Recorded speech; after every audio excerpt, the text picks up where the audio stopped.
ከሴትና ከወንድ ማን ነው ሀብታም መሆን ያለበት? ወንድ። አባካኙስ ማን ነው? እንዳንጣላሽ እንዳንጣላ ቆይ ልንገር፣ ስተት እንዳሰብ ነገር እንዳይበላሽ ባለቀ ሰዓት አንድ ነገር ልንገር። እኔ ማለት ነው ሁሉም ቤተሰብ እወዳለሁ፣ ሰይጣን ብቻ ነው የምጠላው። ምንም አንቺ የጠየቀው ጥያቄ አጣ። ቤታችሁ ያለው ኦሬዲ ቡሬ ነው አይደለ? አዎ።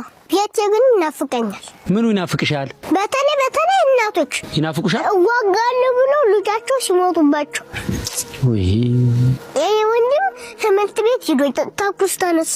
ከዛ በኋላ እናቴ እያለ እናቴ ደግሞ እያንቧቸች ልጄ እያለች አለቀሰች። እኔም አብሊያት እያንቧቸው አለቀስኩ። እሺ ያቺ እርጉዝ ሴት መሰለት ምትባላለች። እሷ ደግሞ ተንጋላ ተኛች። ከዛም በኋላ እግዚአብሔር ዝናቡን አመጣን፣ ጦርነቱን በለደ። እግዚአብሔር ይመስገን። ልጁ እኮ ቢሞት ማለት ነው የሚደግፈን ሰው እናጣለን። ትክክል።